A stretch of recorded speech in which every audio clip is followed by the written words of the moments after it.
os nossos textos bíblicos, eles vão estar na nossa revista. Então, no decorrer, nós estaremos fazendo a leitura desses textos. Para iniciarmos, vamos fazer mais uma oração. Senhor Deus e Pai, nós te agradecemos, ó Deus, porque nesta manhã, Pai de domingo, estamos na Tua casa, Senhor, para juntos, Senhor, louvarmos, adorarmos, glorificarmos o Teu nome, ó Pai. E também, Senhor, para estarmos estudando a Tua palavra, Pai. Por isso nós pedimos que o Senhor abra os nossos olhos, as nossas mentes, os nossos corações, ó Pai, para que possamos entender, Senhor, aquilo que o Senhor tem para nós nesta manhã, ó Pai. Nós te pedimos e te agradecemos em nome de Jesus. Amém. Vamos lá.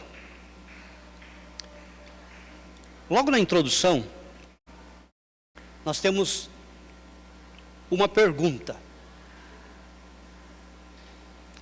Ela começa assim: por que entrego o dízimo ou dou ofertas? E aí ele tem outra pergunta em seguida: será apenas uma obrigação a cumprir? Alguns de nós, mesmo sem vontade de entregar o dízimo ou de ofertar para o sustento da obra de Deus, fazemos um esforço e entregamos a Deus nossa participação, movidos por um senso de obrigação. Mas será este o motivo correto para ofertarmos alguma coisa a Deus? Então ele já faz alguns questionamentos logo no início da lição. A primeira pergunta: por que entrego o dízimo ou dou oferta? Essa pergunta é dirigida a quem? A quem ela é dirigida? A cada um de nós, né? Ele diz assim: porque eu, né? O sujeito aí está oculto, né? O eu entrego o dízimo ou dou ofertas, né? Qual é a nossa motivação? Aí é cada um que vai poder responder. Creio que no decorrer da lição a gente vai ter algumas coisas importantes que a gente vai ver e vai destacar, né? Será apenas uma obrigação a cumprir? Será que eu estou cumprindo com uma obrigação? Eu não faço movido por outro motivo a não ser a obrigação, porque eu sou obrigado. Porque se eu não fosse obrigado, eu não faria, eu não entregaria nem meu dízimo, nem as minhas ofertas. Aí ele continua: alguns de nós, mesmo sem vontade de entregar o dízimo ou de ofertar para o sustento da obra de Deus, fazemos um esforço e entregamos a Deus a nossa participação, movidos por um senso de obrigação.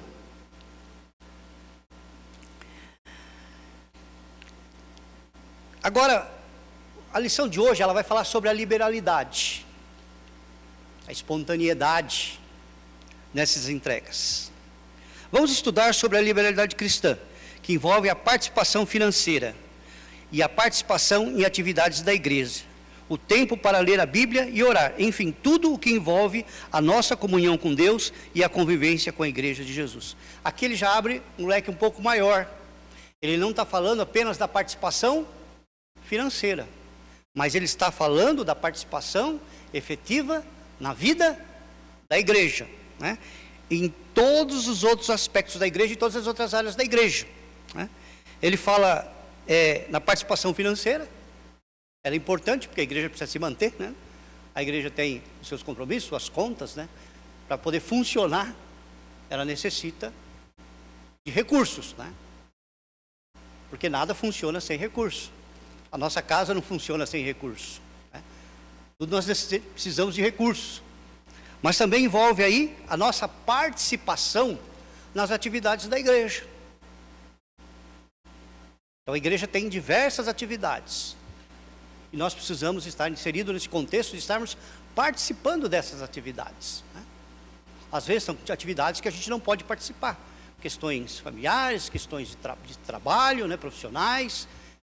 mas tem alguns trabalhos que nós podemos participar. Então, precisa ver o envolvimento na participação nos trabalhos da igreja. Assim como o tempo que a gente tem que separar para ler a palavra de Deus, orar, né? E hoje nós encontramos assim uma escassez de tempo tremenda. A vida é tão corrida, e se a gente não planejar a nossa vida, a gente não consegue cumprir. Então, a necessidade da gente também estar envolvido nesse ministério na vida da igreja, tanto na área financeira, a participação financeira, como a participação nas atividades da igreja, um tempo especial, pessoal, de leitura da palavra de Deus, de oração, enfim, tudo o que envolve a nossa comunhão com Deus e a convivência com a igreja de Jesus. Então, a palavra-chave aqui do nosso estudo de hoje é a palavra liberalidade. Alguém gostaria de definir isso para a gente? O que é liberalidade? Quem gostaria de definir para a gente?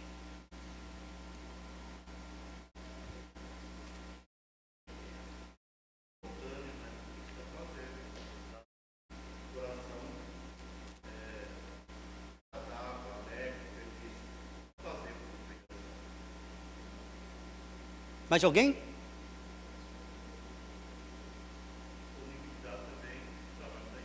Sim.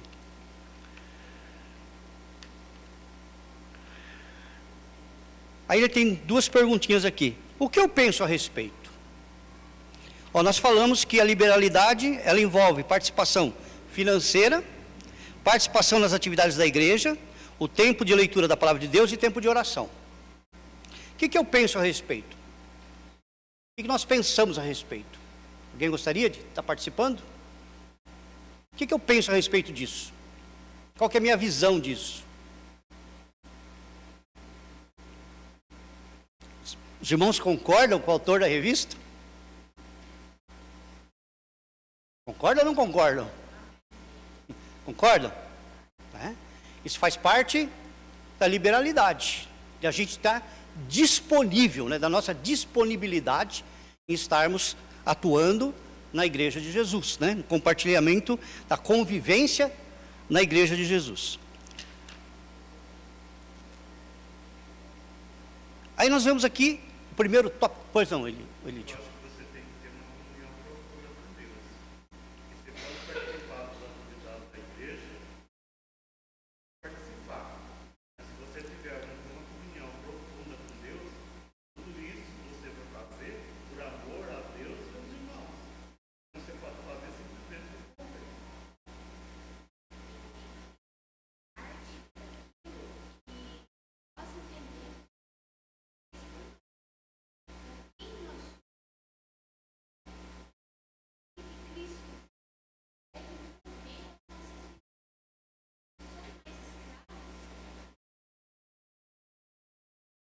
Perfeito.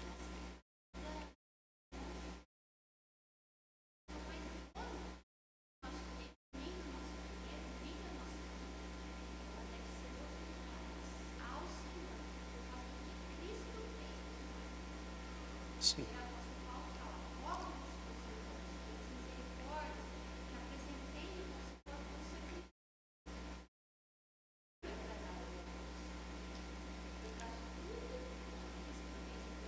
Perfeito.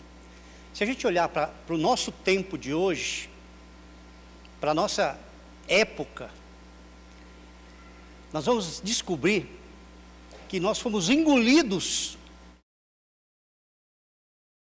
por essa sociedade. Nós não cumprimos uma agenda própria, nós cumprimos uma agenda imposta pela sociedade. Se a gente analisar e perguntar para cada um hoje, você tem tempo? A grande maioria vai dizer, eu não tenho tempo. Imagine todas as atividades que você faz durante o dia. Tudo aquilo que te consome. Por quê? Porque nós não somos donos da nossa agenda. Nós entramos, num processo aí e fomos engolidos pela sociedade. E eles fazem a nossa agenda, eles que determinam as coisas para a gente. Isso tem causado o quê? Hoje na população? Ansiedade, medo e a doença do século, que é a depressão. Porque você não consegue acompanhar esse ritmo. E quando ele está colocando aqui, é que nós precisamos retomar a nossa vida, retomar a nossa agenda. Porque se a gente analisar, a gente não tem tempo para essas coisas, né? Você às vezes deita, orando para que aquela noite seja mais longa um pouquinho, para você poder descansar. Porque a nossa rotina está assim, você deita, fechou o olho, já está na hora de você acordar de novo, né? Eu estava ouvindo um neuro falar a respeito disso, e ele disse assim, o nosso corpo ele é projetado assim, você vai dormir aquilo que é projetado para você, e você vai acordar espontaneamente. E ele disse, o que acontece hoje? Como é que a gente acorda hoje? Com o despertador. Hoje o celular, né? Está ali do seu lado e já desperta. Por que isso? Significa que quando você precisa de um despertador no celular, você não teve um sono reparador, porque o seu corpo não despertou espontaneamente, como ele foi programado. E aí o que acontece naquele dia? Cansaço, estresse, e por aí vai. E quando ele fala a respeito disso aqui, é importante porque isso tem a ver com a nossa vida diária, né? A gente ter essa liberalidade na questão financeira, mas também no envolvimento com os trabalhos comunitários, a vida da igreja, uma vida só com Deus, através da oração, através da leitura bíblica, né? Aquele momento que você está ali só com Deus.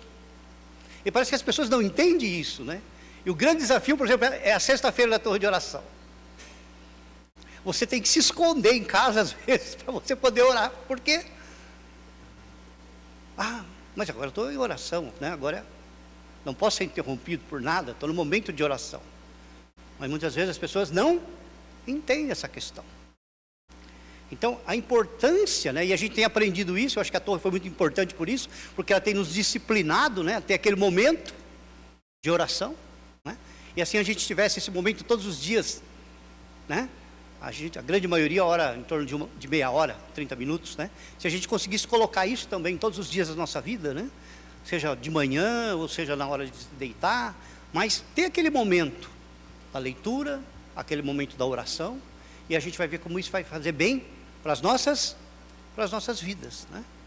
Porque a gente está cumprindo uma ordenança, e a gente está mostrando que nós somos comprometidos com o reino de Deus. E no primeiro tópico, está aí o segredo da liberalidade, que é um dos textos principais aqui, básicos da nossa lição. O apóstolo Paulo usa 2 capítulos de sua segunda carta aos Coríntios, o capítulo 8 e o capítulo 9, apenas para comentar a atitude das igrejas da região da Macedônia em relação à liberalidade, que é o texto de 2 Coríntios, capítulo 8, verso 1 ao 4, que diz assim: também, irmãos, queremos que estejam informados a respeito da graça de Deus que foi concedida às igrejas da Macedônia, porque no meio de muita prova, de tribulação, manifestaram abundância de alegria, e a profunda pobreza deles transbordou em grande riqueza de generosidade.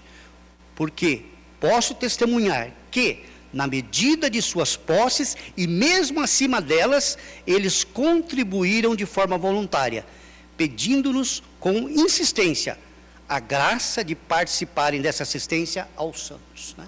Aqui então ele está falando a respeito da igreja da Macedônia e o seu compromisso com a obra de Deus.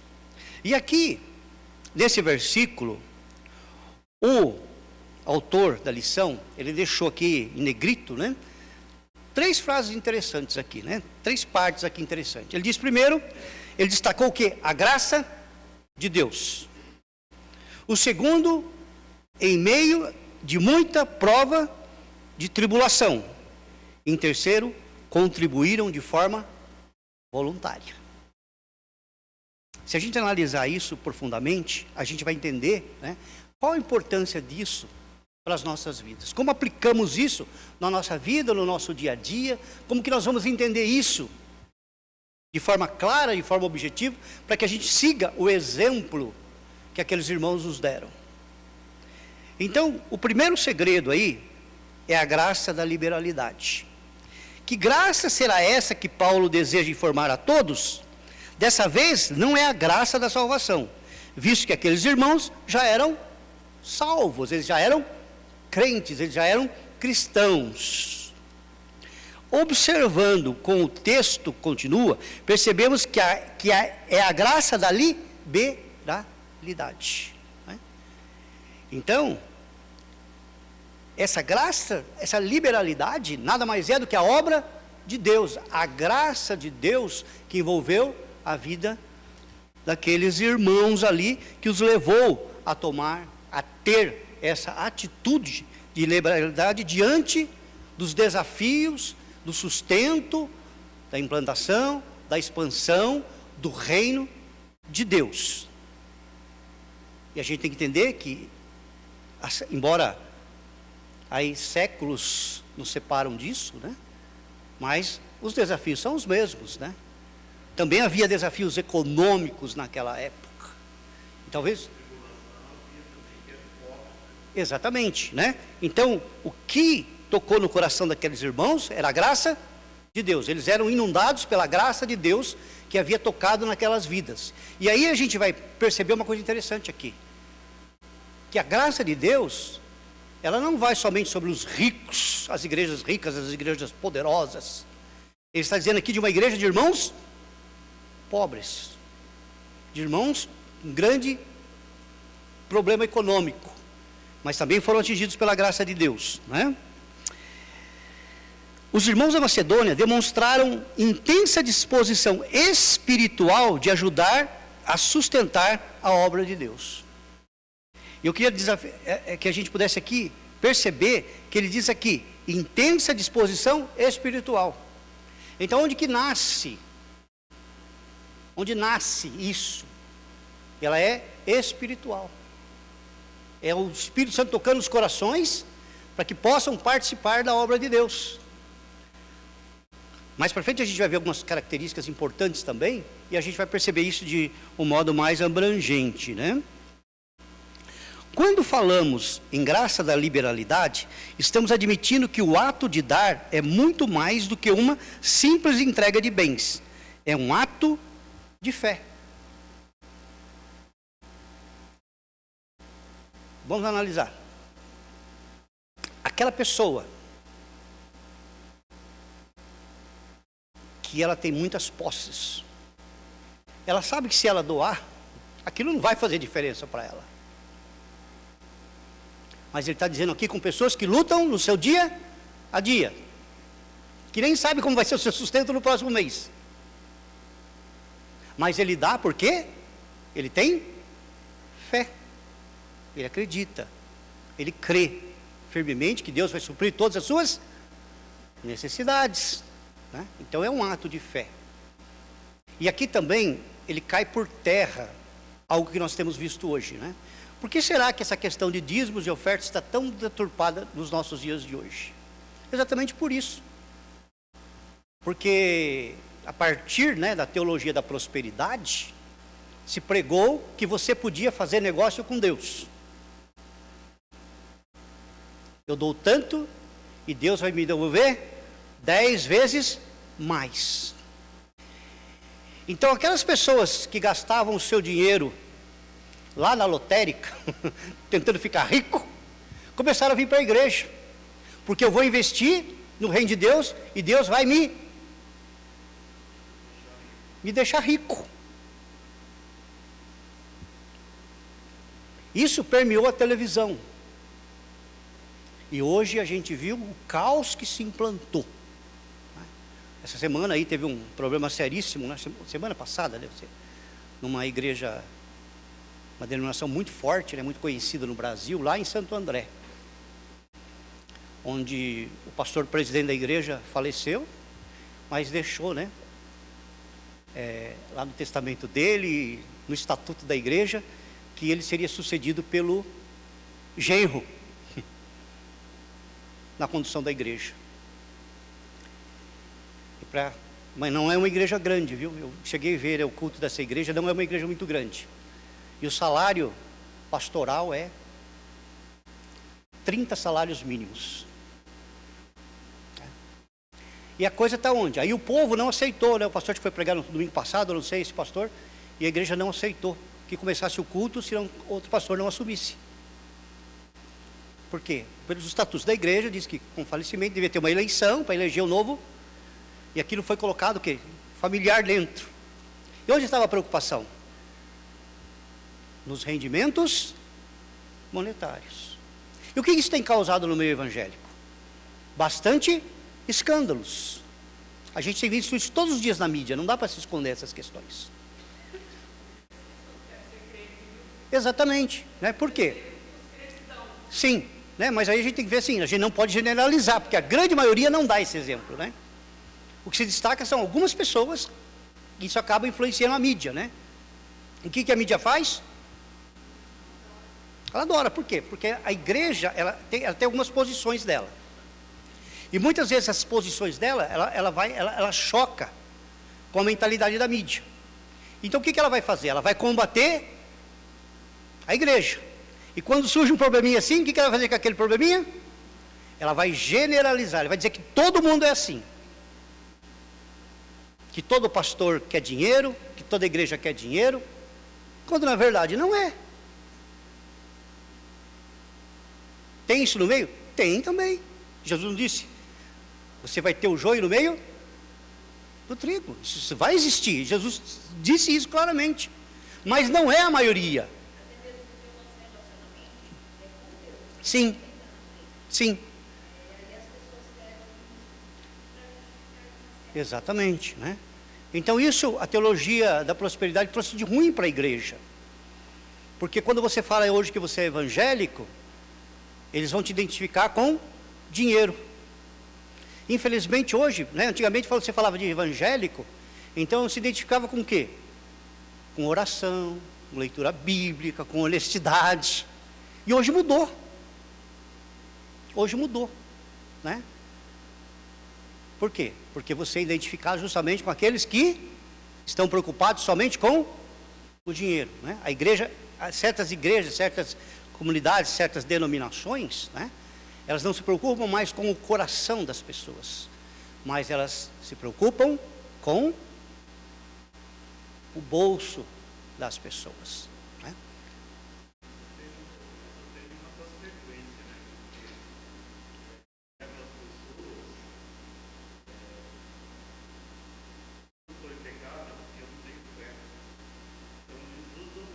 Sim.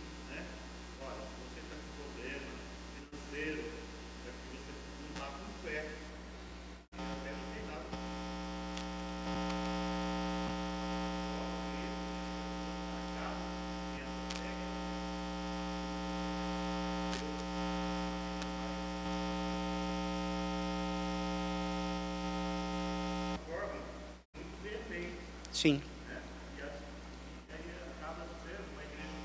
Sim. É. Porque eles usam isso de uma forma de faz uma semana de não sei o quê, faz uma semana de oração, faz certo, não sei o quê. As correntes, né? As correntes de oração, para as pessoas conseguirem ter aquilo que estão querendo, para ter dinheiro. Sim. Isso é uma coisa nova? Não é nova, né? Nós vimos que um dos motivos da reforma protestante foi a venda de indulgências pela igreja, né? A igreja precisa de dinheiro para terminar a catedral lá de São Pedro, em Roma, acabou o dinheiro, alguém teve a brilhante ideia, vamos vender o perdão dos pecados, né? E aí o Tetzel saiu pela Europa, e ele foi aonde buscar dinheiro? Com quem tinha dinheiro, ele foi atrás dos reis, e ele pegou a lista, quais são os reis mais pecadores que a gente tem aqui na Europa? Pela lista, quem são os reis? É ali que eles foram. Olha, você dá tanto para você ter o perdão, né? Ele já andava com o diplominha lá, o certificado de perdão, né? Assinava, o rei pagava, né? e aí ele já recebia o certificado do perdão, né? Sem a necessidade de um arrependimento, que a igreja vendia o perdão dos pecados, né? E o que acontece nos nossos dias de hoje, né? É só no meio evangélico? Não é só no meio evangélico. Não é só no meio evangélico. Isso existe no meio católico romano, isso existe dentro do espiritismo, que é a grande maioria, é grana, né? Essas questões de cartas psicografadas aí, né? O cara vasculha a vida da pessoa, sabe tudo, depois vai lá e ele lê a carta do filho, a carta da mãe, a carta não sei de quem, né? Sem dizer ainda que quando a pessoa vai num lugar desse, antes que ela chegue lá, alguém já faz uma entrevista com ela quando ela chega. Sabe tudo da vida dela. Aí é fácil você mandar uma carta para a pessoa. Já está sabendo tudo o que acontece. E quantos não estão atrás dessas coisas, correndo atrás dessas coisas? Então isso envolve hoje um grande comércio. Você vai lá em Roma, né, antes de chegar na Praça de São Pedro, o que tem de lojinha vendendo bugiganga, você não imagina. Você vai em Aparecida do Norte, eu embora nunca fui, né? Mas o que a gente vê, e as pessoas falando, né? A imensidão de barraquinhas vendendo bugigangas ali. Você vai numa cidade pequenininha aqui na região de Assis, chamada Maracaí, né? Que tem lá o chamado milagre do menino da tábua, né? A cidade vive em função daquela crença. Se vende de tudo ali. E as igrejas evangélicas entraram por esse caminho, que já não é mais só os dízimos das ofertas, é o lencinho ungido, é o óleo ungido, é o feijão ungido, é a vassoura que limpa os pecados da sua casa. Tudo é vendido, né? A cara ia na Bahia lá, via com as fitinhas de Bonfim. Você vai em determinadas igrejas e tem a fitinha também. Só que tem versículos bíblicos na fitinha, mas é superstição do mesmo jeito. Você leva a água consagrada, você leva o óleo consagrado, você leva a rosa consagrada, tudo para casa. Mas tudo isso tem um custo. Então se virou um grande comércio. Então isso a teologia da prosperidade trouxe, né, para a vida da igreja. Isso foi muito negativo, porque o que aconteceu com as igrejas sérias? Foram colocadas tudo junto, como se todas praticassem a mesma forma, as mesmas coisas. E a gente sabe que não é assim. Então, para a teologia da prosperidade, você tem que fazer negócio com Deus. A igreja deixa de ser um templo de louvor e adoração, e ele passa a ser um grande supermercado, onde você entra com o seu carrinho e vai pegando as mercadorias que você precisa. É carro novo, é casa nova, é isso aqui, isso aqui, isso aqui. Por quê? E aí se criou-se algumas palavras, né? Eu determino, eu tomo posse. Por quê? Porque é seu, porque é meu. Mas quem é que pode determinar algumas coisas para Deus? Né? Exatamente, são coisas que vão entrando para a vida da igreja. E a gente vê pessoas reproduzindo exatamente essas mesmas falas, né? Eu tenho direito. Jesus chamou ele de Senhor. Sim. Satanás, nem governador de Roma, nem dinheiro. É. Senhor, né? Exatamente. Então o desafio aqui é que você não venha para fazer negócio com Deus. Deus não está aqui para fazer negócio com ninguém. Deus não é um empresário. Deus é Senhor absoluto de todas as coisas, né? Então, o ato de liberalidade tem a ver com fé. Eu dou porque eu tenho fé. Eu sei que nada vai me faltar. Por que isso? Nós temos essas promessas lá no Velho Testamento, aquele que o justo, né, não vai mendigar o pão, né, não vai faltar nada e nem a sua descendência vai mendigar o pão. Temos as promessas de Jesus, né, lá no Sermão do Monte, Mateus capítulo 6, quando ele fala, né, olha, não andeis ansiosos, né, olha os pássaros, né, o pássaro trabalha. Você viu algum pássaro investindo na bolsa? Comprando Bitcoin, você não vai ver pássaro nenhum fazendo isso. Mas ele sabe que Deus os sustenta. Mas o homem está num desespero danado. Agora, pasmem. Estava lendo uma reportagem essa semana também, que caiu a arrecadação em muitas dessas igrejas neopentecostais, que são da teologia da prosperidade. Sabe culpa de quem? Alguém adivinha? do jogo do tigrinho. As pessoas pararam de dar dinheiro nessas igrejas porque estão apostando no tigrinho. E quantas pessoas estão fazendo isso? Na esperança de... Isso é um jogo de azar. O cara entra, ele ganha na primeira e segunda rodada, ele se empolga. Quando ele vai ver, ele perdeu tudo. E tem muitos testemunhos de pessoas que perderam tudo. Alguém tem que perder, mas geralmente você vai perder. É a história do ursinho lá na frente do supermercado. O cara fica viciado naquele. Como tem um problema sério, que eu moro em frente ao mercado, eu tenho que toda hora ter que ir no mercado. E eu conheço pessoas que você vai lá e a mesma pessoa estava tentando pegar o ursinho e nunca pega. O que ele gasta de dinheiro lá para pegar o ursinho, se ele tivesse pegado aquele dinheiro, ele já tinha comprado uma montanha de ursinho. Mas está tentando pegar o bichinho lá da máquina. Então não é diferente daqueles que vêm na igreja com essa intenção. É como se a igreja também fosse o jogo do tigrinho. Eu dou porque eu vou receber. Não é pela fé. E aqui nós temos que entender que é tudo um ato de fé, de crer que Deus vai suprir todas as nossas necessidades. Sim. Agora, nós passamos por problemas financeiros, tantos problemas. O que Jesus disse? Todos vocês vão ser ricos. Todos vocês vão ter uma vida maravilhosa. Ele disse, no mundo tereis aflições. Por quê? Nós somos consequências dessa sociedade. Se o país é mal governado, a gente sente aqui embaixo. Quem que vai no supermercado hoje e não sente? Quem gosta de café aí? Você viu o preço do quilo? São coisas básicas que a gente sente. Aí o crente, por você ser, eu sou evangélico, vai lá no panelão, o panelão fala, para você o café vai ser com 50% de desconto. Você recebe isso porque você é crente? Não, você vai pagar o preço que todo mundo paga. Mas qual é a diferença? Você sabe que Deus vai suprir todas as suas necessidades. E Ele está dizendo aqui necessidade, tá? Ele não está dizendo em superficialidade, né? Não adianta você ir lá e falar assim, eu vou comprar um carro aí importado, porque eu sei que Deus vai pagar as minhas prestações. O cara pega um carnezão lá de 96 meses, Deus vai honrar aqui, né? Mas é uma questão de você, a Bíblia diz, as suas necessidades. Aquilo que é necessário para a sua vida, para a sua família. Aquilo que é realmente necessário. Mas nós vivemos num mundo, numa sociedade o quê? Consumista. As pessoas, elas não estão contentes com aquilo que elas têm. Elas sempre estão querendo mais e mais e mais e mais. Sim. Compre um carnê por R$1,99 e ganha 2 casas, 10 carros, 10 motos. Sim. E as pessoas, há um ditado que diz assim, de grão em grão a galinha enche o papo. Sim. Né?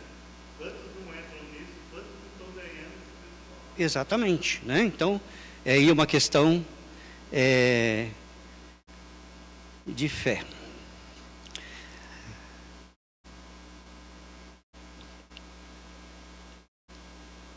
Vamos aqui para a segunda, né? Então, essa graça, essa fé que inundou o coração daqueles crentes da igreja de Corinto, da Macedônia, né? Para que eles pudessem estar investindo na obra de Deus. O segundo é, apesar das circunstâncias, os irmãos das igrejas da Macedônia estavam passando por provas e tribulações. Além disso, viviam em profunda pobreza. Eles eram somente pobres? Não. Além de ser pobre, eles passavam por provas e tribulações. Alguém disse que a desgraça, ela nunca vem sozinha, ela vem acompanhada. E no caso aqui dos irmãos, é bem verdade isso. Porque além de passar por provas, por tribulações, eles ainda viviam, ele não está dizendo pobreza, está dizendo em extrema pobreza. Humanamente falando, eles não tinham condições de contribuir para a obra de Deus. Mas nada disso os impediu de contribuir. Eles suplicaram para participar das doações, né? Eles suplicaram para participar, né? Nem foram pedido para eles participar. Eles que quiseram participar. Eles pediram, olha, imploraram, deixa a gente participar. Eram pobres financeiramente, mas eram ricos em generosidade. A nossa sociedade, ela é generosa? Não é generosa. Tudo tem um custo. Tudo tem um custo.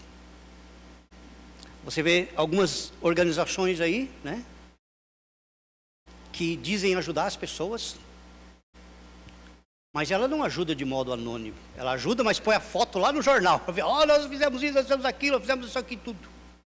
Porque atrás disso tem o quê? A autopromoção. E quando nós estamos falando aqui em generosidade, essa igreja fez isso porque eles eram generosos. Eles entendiam a graça de Deus. Talvez pelo estado de extrema pobreza, eles também recebiam muitas coisas. Muitas pessoas deveriam ser também generosas com eles, né? Isso é mais que provado, né? O pobre, ele é mais generoso do que o rico. Porque às vezes o pobre, ele divide aquilo que ele tem com a outra pessoa.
Ele falou, mas como, né? Se o senhor não estava aqui, ó, quando você deu aquela comida para aquela senhora e para aquele menino, era eu. Então, a pessoa tem que falar assim, mesmo que fosse para Jesus, a pessoa deu, né? É verdade. E é assim que a gente tem. A Sim. nossa vida está na mão de Deus. Sim. Só que ele também tem que ter preocupação com o próximo. Não adianta a gente ficar só na gente. É. Egoísmo. A gente ali, onde eu moro, a gente sofre muito disso, né? Porque tem a praça ali, né? O pessoal mora ali na praça. Então tem dia lá que o pessoal passa 3 horas da madrugada e bate lá pedindo comida, né? Porque para eles não tem horário, né? Estão ali. E você sempre tem que ter alguma coisinha. Porque muitas vezes a gente olha para a pessoa e a pessoa fala, não tem nada em casa. Aí no outro dia ele pega aquela sobra da comida e joga no lixo e vai embora. Então, uma coisa que a gente vai aprender é essa questão da generosidade, né? Porque às vezes aquela sobra já foi preparada justamente para isso, né? Para você estar alimentando uma outra pessoa. E a gente tem que ter esse coração generoso, né? Mesmo apesar das circunstâncias, né? Nós vivemos um momento difícil? Vivemos um momento difícil, né? Temos que ser criativos em algumas coisas, né? Mas isso tem que se aflorar dentro de nós, a nossa generosidade. 3. A voluntariedade para contribuir. Deus opera transformações enormes na vida daqueles que a Ele se entregam de coração. Deus fez com que os irmãos da Macedônia contribuíssem muito além do que possuíam. Eles pediram com insistência para participar da obra de Deus e contribuíram de forma voluntária. No meio de toda a tribulação que enfrentavam, poder contribuir com a obra de Deus foi motivo de abundante alegria. Você quer participar da obra de Deus? Não pense agora nos impedimentos, mas na alegria de entregar-se totalmente a Ele. E o Senhor, que pode todas as coisas, dará condições a você de participar da obra, mesmo acima de suas posses, né? Olha, eu não tenho condição, vou colocar diante de Deus, porque Deus possa permitir que isso aconteça, né? De repente está lá, não tem condição, o orçamento está apertado, estourou, não tem como tirar. Né? Mas Deus toca no coração, Deus te dá criatividade, né? Você mexe aqui, mexe lá, mexe todas essas coisas. Porque tem tantas coisas supérfluas, né, na nossa vida. E a gente pode cortar. Às vezes é um dinheiro que você joga no lixo, né? Que você não usa nada para aquilo, você está pagando. Quantas assinaturas, quantas coisas que a gente tem, às vezes nem o dinheiro vai para o ralo, né? E a gente não sabe aonde ele vai indo. Coisas que a gente precisa ser criativo para que a gente tenha condição, né? Nós vivemos uma realidade, né? Não está fácil para ninguém, a gente sabe disso, a situação todo mundo sabe disso, né? Mas nesse momento a gente sabe que Deus é o Deus provedor. E Ele nos dá também entendimento, sabedoria, para que a gente administre as nossas vidas, né? Porque a gente precisa fechar os olhos e os ouvidos e o nosso coração para esse movimento consumista que existe, porque senão a gente entra, né? As coisas são assim, imediatas, é que nem carro, né? Lançou um modelo, já no outro ano já veio com outro modelo, já veio com outro modelo, vai aumentando as coisas. Celular nem se fala, né? Aqui atualização, e você vai sempre... Você assina lá uma Sky, uma Netflix, você pega o básico, quando você vai ver, você já está pagando uma fortuna, porque depois vai aparecer as coisinhas, mas se você paga aí, quando você vai ver, a coisa já se estendeu. Então, esse é o apelo que a sociedade faz. E se a gente não ter o autodomínio, né, o domínio próprio aqui, a gente acaba caindo nessas coisas, né? É a mesma coisa do cartão de crédito, né? Você cai ali, se você não dominar o cartão te domina, ele arranca tudo que você tem. Ele arranca tudo que você tem, né? Características da liberalidade. Como demonstrar liberalidade e disposição em sustentar a obra de Deus? O apóstolo Paulo nos apresenta 3 características importantes da liberalidade em 2 Coríntios 9, versículo 6 ao versículo 15. Primeiro, Paulo diz que o homem colhe na proporção que semeia. Uma questão básica, né? Se você semeou um canteiro, você vai receber, vai colher o quê? Um canteiro. Se for 10 canteiros, são 10 canteiros, né? E também assim, né? Se você semeia na obra de Deus, você vai receber. Não que você está fazendo negócio com Deus, mas é a questão da lei da semeadura. Isso é básico. Se você semear, né, você vai receber aquilo. Se você for generoso, você vai receber isso em troca. Deus vai honrar a sua vida, né? Porque a gente vê pessoas com tanto dinheiro, com tantas coisas, com tantas posses, né? E às vezes gastam tanto com medicamento, com hospitais. Aí você fala, mas como? Aí você pega lá a pessoa que é generosa com Deus, às vezes é pobre, mas Deus abençoa tanto a vida daquela pessoa, que ela não gasta dinheiro com remédio, com essas coisas todas. Porque a gente esquece muitas vezes que o mais importante, você tem que trabalhar, você tem que ganhar seu dinheiro, mas o mais importante é que você tenha saúde para poder trabalhar. Porque quanta gente queria trabalhar e não tem saúde. E a gente esquece que isso é primordial. Eu estou tão bem, eu estou bem, olha, eu estou bem. Eu estou bem porque eu sou um cara muito bom, eu sou um cara extraordinário, eu sou um cara que conhece tudo. Não, você tem a graça de Deus sobre a sua vida. Porque se você está trabalhando, porque Deus está te dando saúde, Deus está te dando condição de você fazer aquilo. Se não fosse Deus, você não estaria assim. E a gente se esquece de agradecer as coisas pequenas da nossa vida. E a gente precisa pensar muito bem nisso, né? Que Deus ele está nos abençoando ricamente, né? Os mesquinhos têm colheitas mirrada, os generosos têm farta colheita, né? E aqui ele não está falando em dinheiro só. Ele está falando em todos os aspectos da vida. Você pode ter uma vida simples, uma vida humilde, mas você é abençoado por Deus. A generosidade deve ser marca do cristão, não apenas do que diz respeito à contribuição financeira, mas também em todas as demais áreas da vida. A generosidade vem de coração agradecido a Deus por todas as bênçãos que Ele nos dá. Você tem sido generoso em suas ofertas, no serviço cristão e na participação em atividade da igreja? Doa o seu máximo, ou você doa o seu máximo, ou doa o seu mínimo, né? Em todas as áreas da vida da igreja. E aí, nós temos o amor como segunda característica. Cada um deve contribuir segundo tiver proposto no coração. Uma entrega feita de coração quebra qualquer barreira, seja ela o egoísmo, a ganância, a mesquinhez ou a tentação de não dar. Uma contribuição de coração é sincera, vem de alguém que realmente ama a Deus e deseja ardentemente ver a obra do Senhor ser realizada neste mundo. Você tem contribuído para o reino de Deus com amor ou por obrigação? Eu acho interessante aqui porque às vezes a igreja precisa repensar algumas coisas, né, no contexto que nós vivemos.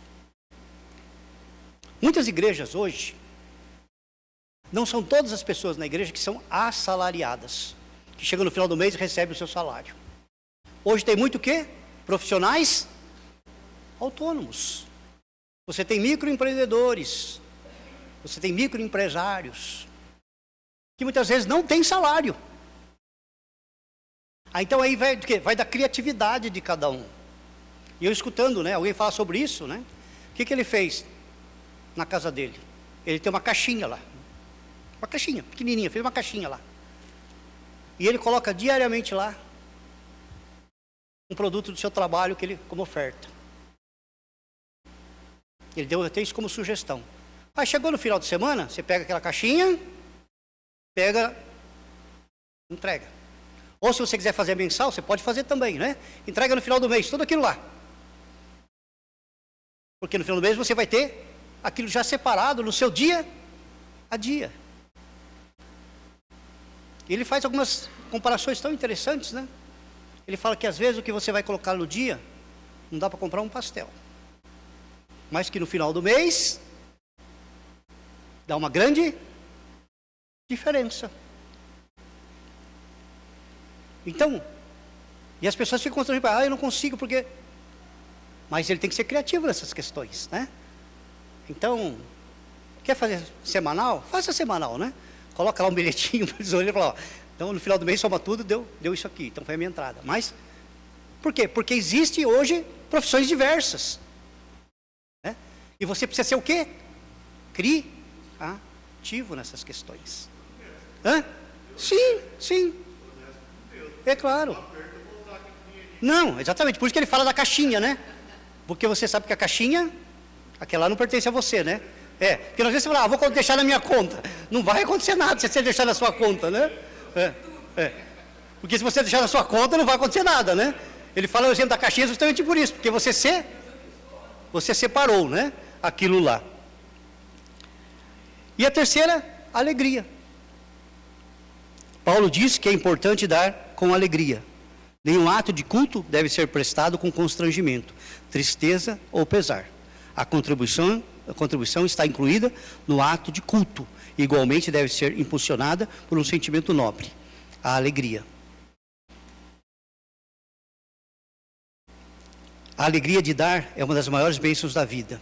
Deus ama a contribuição feita alegremente. Muitas vezes pode não ser fácil doar com alegria. Nesses momentos podemos pedir ao Senhor que, pelo Espírito Santo que habita em nós, Ele nos encha de alegria de contribuir. Creia, irmão, e Ele encherá, né? E os benefícios aqui para a gente encerrar, né?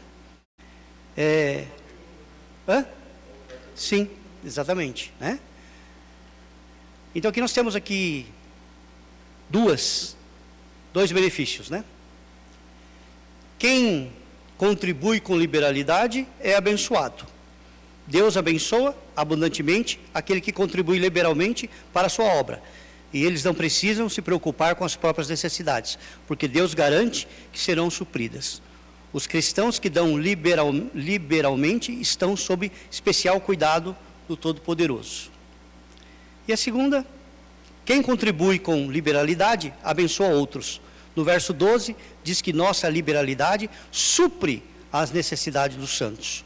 Quando contribuímos com liberalidade, abençoamos outras vidas. Por meio de nossa contribuição, pessoas são evangelizadas, pastores, obreiros e missionários são sustentados, pessoas carentes podem ser ajudadas, idosos e enfermos podem ser assistidos, corações podem ser ministrados. Enfim, abençoamos muitas vidas por intermédio da nossa liberalidade. Sim. Né? Fé, que Deus supre todas as necessidades, né? Ah, vai faltar. Não vai faltar, porque Deus vai suprir todas as nossas necessidades. E aqui tem um ponto importante, né? Porque o que acontece hoje? Nós vemos muitas comunidades hoje pensando em si próprias, né? Tudo aquilo que é arrecadado é investido nela própria, né? No conforto, mas se esquece que essa questão aí de sustento de missionários, né? Geralmente essas grandes igrejas da mídia aí, você não vê que eles têm missionários, ajudam hospitais, ajudam os idosos, né? Muitas vezes alguns aí até constituem algumas ONGs aí, né? Mas para quê? Para arrecadar mais dinheiro ainda, né? E não para ajudar, não para prestar um serviço. Então a igreja, ela tem esse compromisso, né? De ajudar as pessoas. Por isso que na igreja existe a mesa diaconal, né? Que presta esse serviço.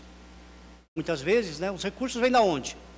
Dos próprios irmãos, que se ajuntam na formação de cestas básicas, né?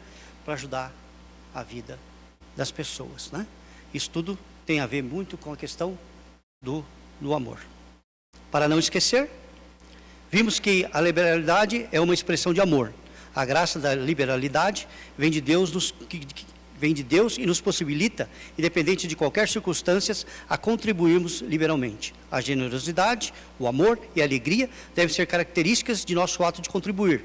E ao fazer isso, estaremos sendo abençoados e estaremos abençoando outros, para reflexão e aplicação nas nossas vidas.